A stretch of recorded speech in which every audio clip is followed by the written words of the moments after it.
Coming up today on That LTD Life, do you ever find yourself needing to make screen recordings, but you just don't like the sound of your own voice on the recording? Or perhaps you find that your communication is not as clear and concise as you'd like it for your recipients? Well, there is a tool to solve this, and it's currently available as a lifetime deal over at AppSumo. It's called Kroto.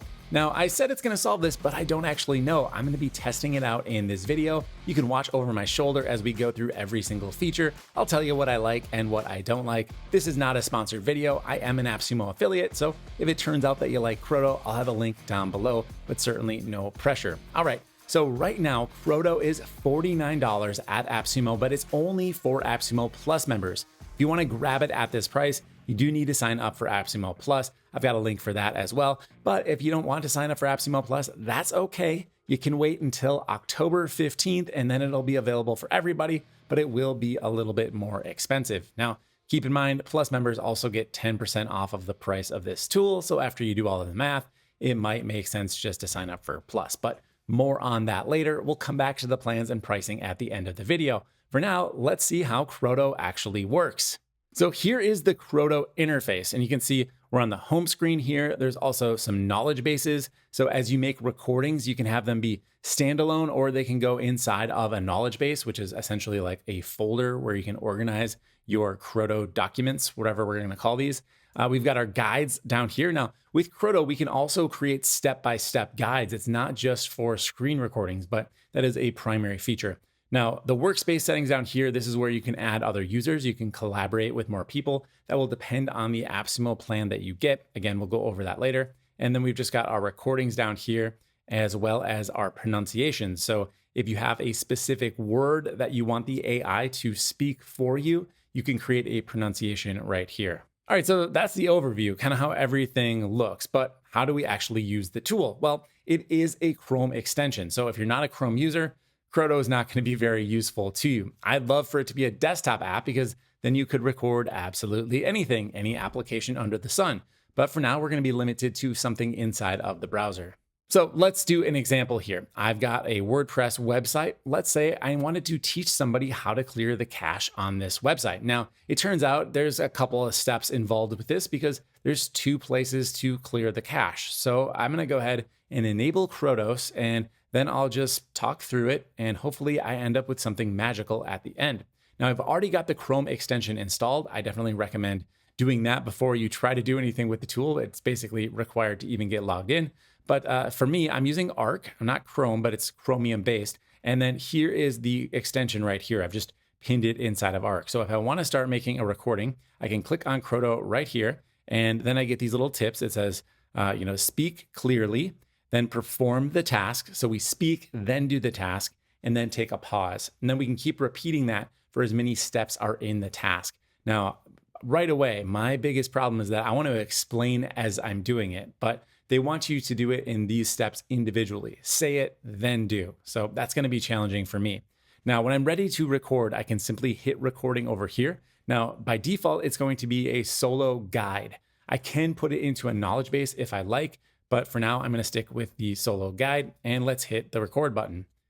Now, of course, you're going to have to choose which tab or window you want to record. So for me, it's going to be this one. And you'll also need to grant microphone access. All right, here we go. So I'm going to be showing you how to clear the cache on your WordPress website. Now we have two different types of cache enabled. The first one is called object cache. And to clear this cache, just go up to the admin bar at the very top. Click on that, and then you'll be able to choose flush cache. So right up here is object cache. Then I want to click on flush cache. And you'll see a notice that says object cache flushed after the task is complete. Now we have one more type of cache to clear, and this is from Cloudflare. You're going to need to go into the admin interface, and we'll click on the name of the website and then dashboard to get there. Now, once you see the admin interface, scroll down until you see settings. Once you see settings, find the Cloudflare option in the submenu that shows up. So under settings, go to Cloudflare and click on that. Once the Cloudflare screen loads up, scroll to the bottom and you'll see the option to purge the cache. Click on Purge Cache, then click Purge Everything. When you get the dialog box asking you to confirm, choose Purge Everything again. You'll get a green bar at the bottom of your screen. Wait for that to clear, and then you'll know your cache has been cleared. All right, you're done. Okay, so I have finished my recording. I can review it here. You can see it was about 2 minutes long, so a fairly long recording.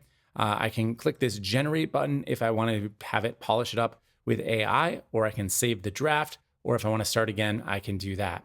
For now, I'm just going to click this button here. I'm not even going to preview it, although I certainly could here. So it is now generating, and I'm going to wait for it to go to the next step. I did have a few little mumbles and bumbles inside of that screen recording, so hopefully the polishing goes well. That is the next step. It is showing me this kind of Tron-like 3D animation where it is polishing the video with the default AI icon. I don't know how we arrived at stars meaning AI. That's not a Kroto thing, that's internet-wide. For some reason, we all agreed that stars was going to mean AI, and I hate that.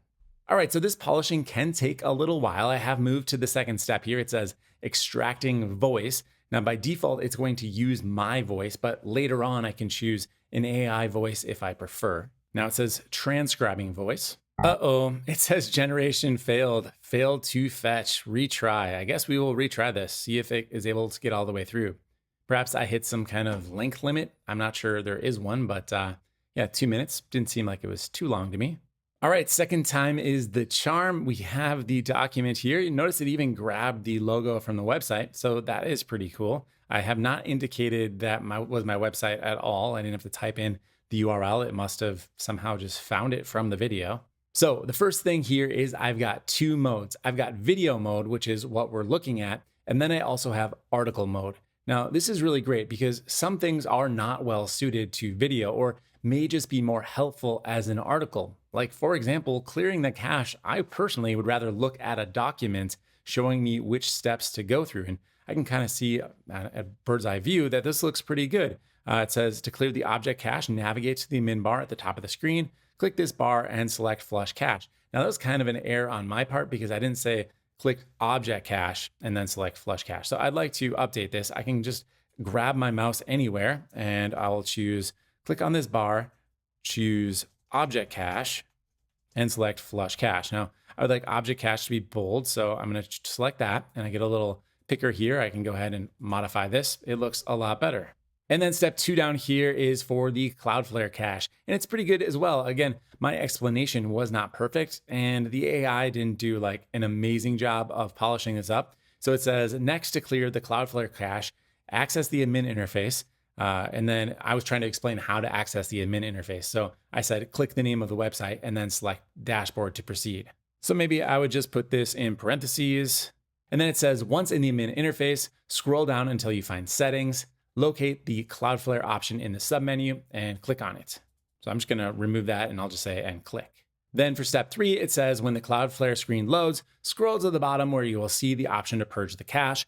Click on Purge Cache, followed by Purge Everything. In the confirmation dialog box, select Purge Everything again. You'll see the green confirmation bar at the bottom of your screen. Wait for this process to complete, after which you will know the cache has been successfully cleared. All right, this is an excellent help document. Like everything that I want highlighted generally is highlighted. I've made a few small changes, but overall, I could very easily send this off to a client. This is the exact setup we use on all of their websites, so it would actually work very well. Notice it has these little GIFs inside of the animation showing exactly where to go. So even though it's not a video, if you are more visual, you'll still have the visual cues right here. Okay, so what do you do when you're done with the article? By the way, if you're wondering, I'm gonna go back to the video, just the article's a little easier to knock out of the way first. So when we're done with the article, we might want to publish up here, but let's just go through all of these options in the menu bar. So we've got an undo and a redo option. There is a kebab menu here, which lets you move this into a knowledge base if you prefer. We could have it just try again. It'll redo the AI on it. Or if I want to re-record something, I could do that as well. Perhaps I'm just so depressed with the output, I hit delete. That's always an option. By the way, if you just want to add something additional in here, you saw me kind of editing the text. But there's also this plus button here. I can click this plus button and get a full editor so I can actually add in more content, more steps if I choose. So you can see right here under guide, step is one of the options. So if I wanted to have a step 4, I could do that. I'll just change the number here to be step 4 and then continue on with the process.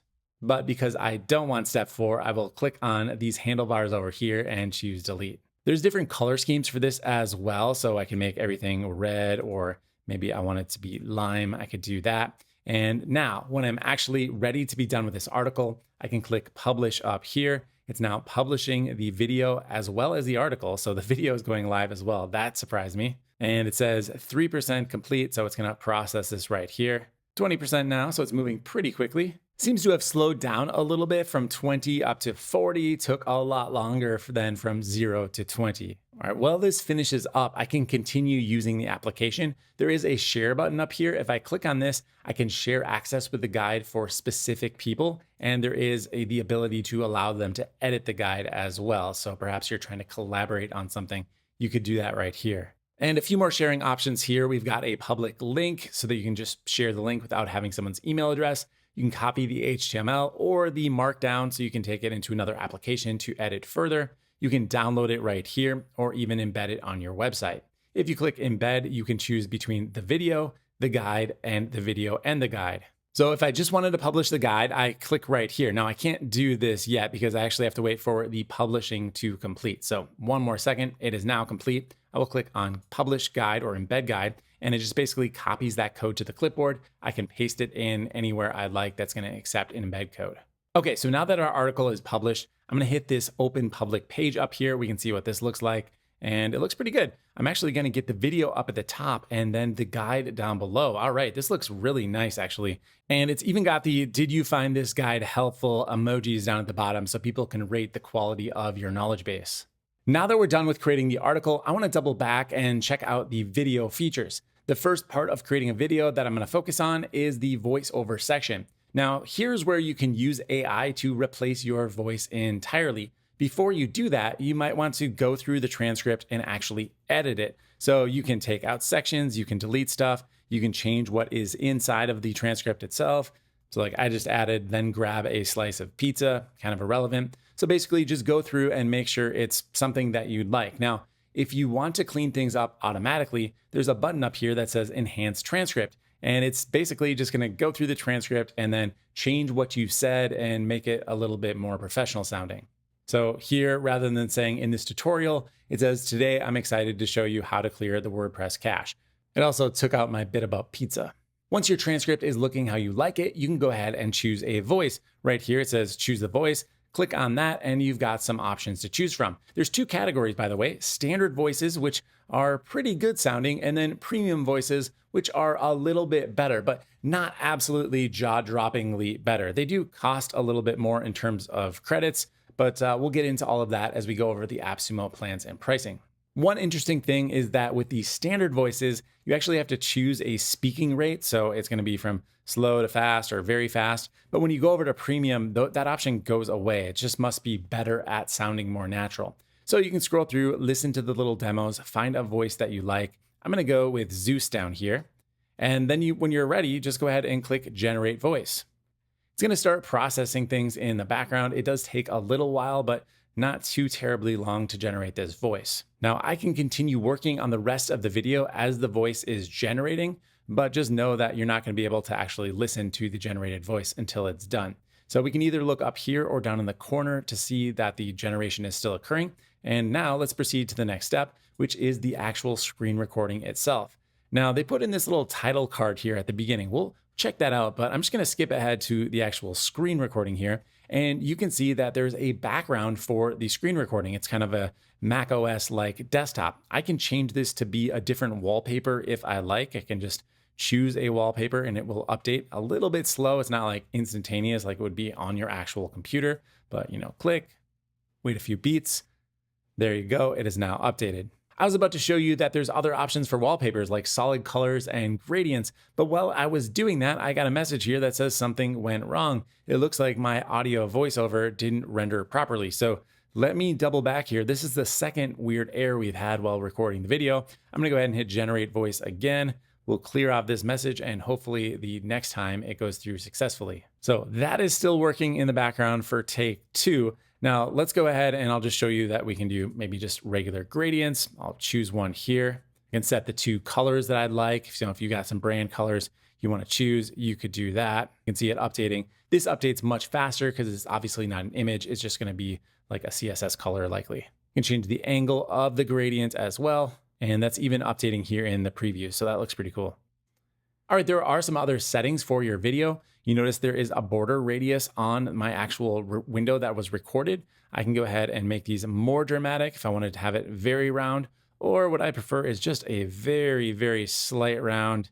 Yeah, maybe something like that, just barely round at all. There's some shadow options here, so you can play around with that. Maybe you want to have a more dramatic shadow or no shadow at all. You could easily change that, changing the opacity so it's getting more and more visible. And then there's a padding slider. Oh no, we got another error here with the audio generation. All right, let's finish up the background settings and then we will figure out what's going on. It looks like there's a redo button. It just says re, so I'll click that, see what happens. Okay, the last setting under background is for padding. If I slide this down, I'm gonna have less wallpaper visible. And if I slide it up, my actual screen recording is gonna get smaller and smaller. It never gets too small. You're gonna have a fairly large focus on the actual screen. But if you don't want to have anything at all, you can of course turn it off and it will minimize it as much as possible while keeping the appropriate aspect ratio. All right, I'm gonna go ahead and leave it at this. Let's go back to our voiceover and see if we have anything here. Now it looks like the voiceover is still generating, so perhaps when I click that redo button, it went for a third time. So I'm unable to edit anything on this screen right now. You can't edit the transcript while the voice is generating. So let's move down to the third option. This is aspect ratio. So right now we're at 16:9. We could do a square video. We could do a long format video for something like a YouTube short, or we could have it set to auto and it will just automatically adjust whatever it thinks is the right format. Another error. So we're definitely having some huge errors with the audio generation. Actually, I've been assuming it is the generation of the voiceover, but down here at the bottom, it says, browser error message, player load failure, check the path of the file and if it is a valid video. So perhaps there is something else going on. The fourth option down here is for the intro and outro. So we can change the text color. Maybe I want this to be red or black, probably white looks best. I can enter in some custom text here. I could change the logo that I grabbed, and then there's also going to be an outro card. If I go all the way over to the end of the video, very similarly, here is the outro card. It says thank you, and I can add in some custom text here if I'd like. That was tasty. All right, fourth error. We're gonna have to just close this out. We'll investigate in a moment. By the way, the background for the intro and outro, that's gonna be the same as your screen recording. So I've changed the color here. It's kind of this green gradient. And if I were to click on the intro screen, it's gonna have that green gradient as well. The next option down is for background music. It's set to none by default, but there's a few options to choose from here if you like. I'm not gonna go with any background music. I think that'll take away from most support type videos, but you do you. Check those out if you like. Not a ton of options, and also you can't upload your own. So that's kind of, maybe not the greatest thing. The next option down is for highlighting your clicks. It's on by default. I'll show you what this looks like. We can see wherever a click is in the video, by the way, from this little icon right here. So there's a few of them throughout the video, probably just 2 or 3 of them. Yeah, more towards the end. All right, so I'm gonna line up the playhead right before a click and then find the mouse. It's right over here. And as I hit play, you'll see the animation turn on. There you go. It's kind of hard to see on that screen. So maybe I should make it a more bold color. I'll just make it red for now. Let's see what that looks like. Definitely a lot easier to see. If you don't like this, you can easily turn it off. Now you can't get rid of it on some spots and then have it in others. It's either on or off. The last option is for zooms and pans. Now we've got some zooms and pans that came in by default. They're right down here at the bottom. So let's kind of check this out. You can see I'm zoomed all the way out. Now, as the video starts to play here, it's going to, as it proceeds through the timeline, once it hits this section, it's going to zoom in. So here we go. It's a little bit slow to get going. I just hit the play button and it's kind of spinning here, so it's not actually playing. Yeah, I seem to have hit some kind of snag here where it doesn't actually want to play the video. So I'm just gonna hit Command R in my browser and see if this reloads it. And yeah, it looks like we're back in business. So I'm gonna put the video right before the first zoom here, and you're gonna see what a zoom looks like. Now, the only problem I had with this is it actually cuts off the top of the video and you can't see the item I'm actually clicking on. Now, for zooms and pans, we have two options. We can do auto zooms or we can do manual zooms. So if I switch over to a manual zoom, I can actually move it to the section that I want, which would be the very tip top, and now we're good to go. Now, unlike the clicks, the zoom setting is per zoom. So this one currently is set to be a manual zoom, but let's say over here, this was doing well with its automatic zoom. I can leave it at that, and let's see what this one looks like. Actually, it's the same problem. So I'll switch this one over to manual, but now I don't want it to go back up to the top here. I want it to go over here. So very easy to go through and adjust these zooms, but it's not really nailing it just because of the context of the window.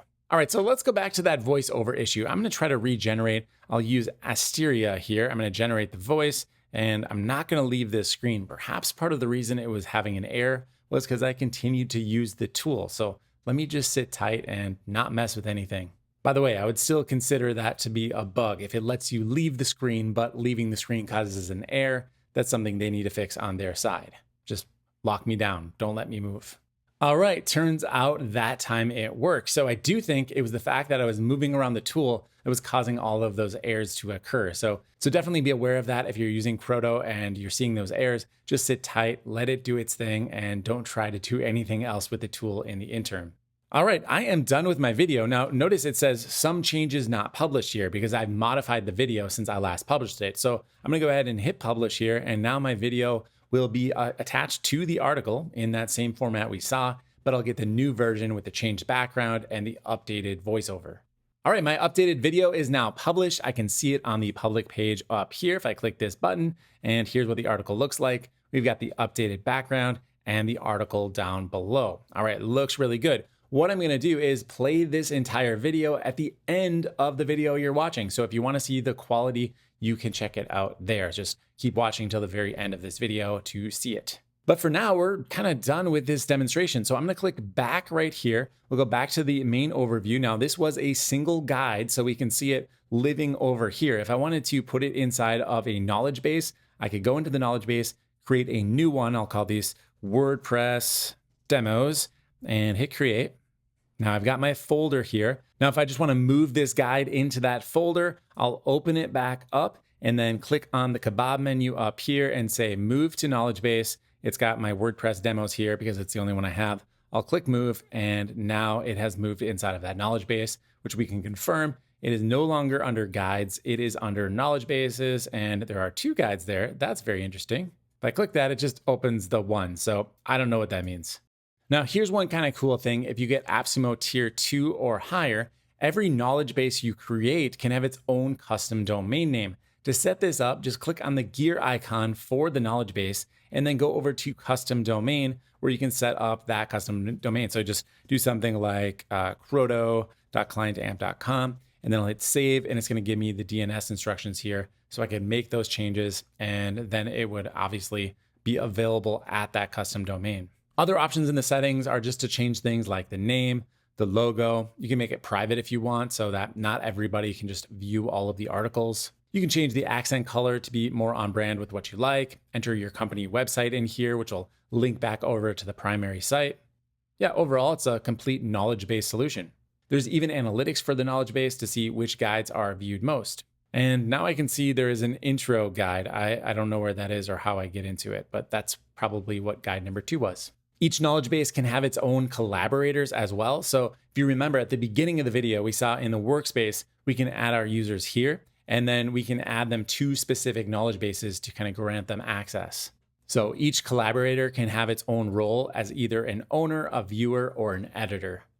All right, so let's head back over to AppSumo and check out the plans and pricing. So throughout this video, I've been using tier 2, which in my opinion is going to be a sweet spot for many because with tier 2, we get multiple knowledge bases, we can export our videos or our articles, and we also get to use our own custom domain names. So I think this is going to be a great starting point. With tier 1, it's only half the price, but you only get 25 credits per month, and you don't get any of the other cool stuff like exporting your documents, which I think is very critical. By the way, the resolution of the video I exported is very high quality. You can see the resolution here is 2716 by 1480. think it's a little unconventional. I don't know exactly what resolution that is, but it's higher than 1080p, not quite 4K. So maybe it's 2.5K. I don't really know exactly, but it's very big and it's going to look great on things like YouTube if you do decide to grab these videos and then upload them to, say, your YouTube channel.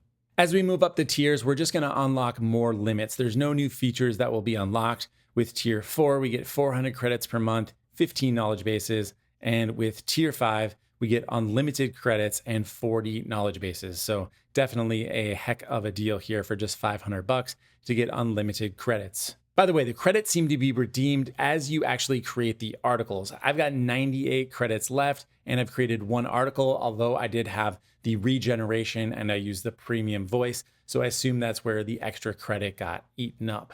So Kroto is a very competent tool that is still a little bit rough around the edges, but if you can work with a few of those errors and just kind of learn how to adapt, I think you will be rewarded in time as they eventually eliminate those. Now, Kroto does remind me of another tool I reviewed recently on this channel called Layer Path. And I would say that Layer Path is also a very strong tool, but Kroto is going to appeal to people who like things a little bit more straightforward, and Layer Path had more features built in. So take your pick, choose which one works best for you, although I think Kroto is the only one currently available as a lifetime deal. I'm going to give Kroto a 7.3. If this type of tool appeals to you, definitely check it out down below in the description. It's going to do it for this video. If you've got any questions or maybe corrections, things I've got wrong, definitely hit me up in the comments. If you like the video, choose that like button. Make sure you get subscribed if you're new around here. Get signed up for the free email newsletter or check out the show notes for this video over at clientamp.com. Thanks for watching. I'm Dave Swift, and I'll see you in the next review. Today, I'm excited to show you how to clear the cache on your WordPress website. The first type we'll address is called object cache. To clear this cache, navigate up to the admin bar at the very top. Click on it, and then you'll have the option to select Flush Cache. Go ahead and click on that.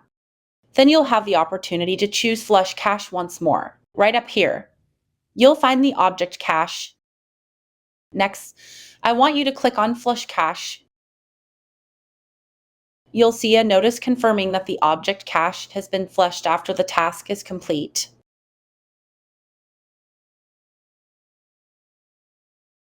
Now, we have one more type of cache to clear, which is from Cloudflare. You will need to access the admin interface. Let's click on the name of the website and click on Dashboard to get there.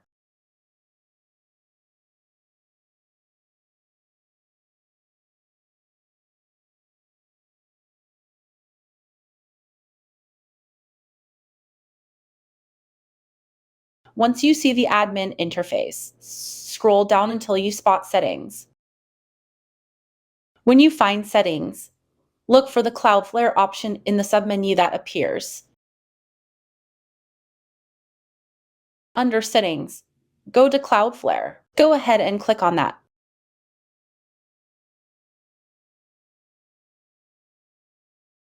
When the Cloudflare screen loads, scroll to the bottom. You'll see the option to purge the cache.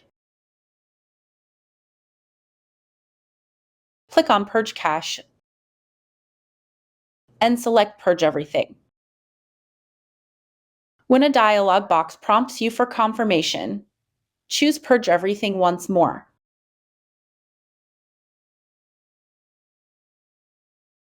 You'll notice a green bar at the bottom of your screen. Wait for that to disappear. After that, you'll know your cache has been successfully cleared. All right, you're all done.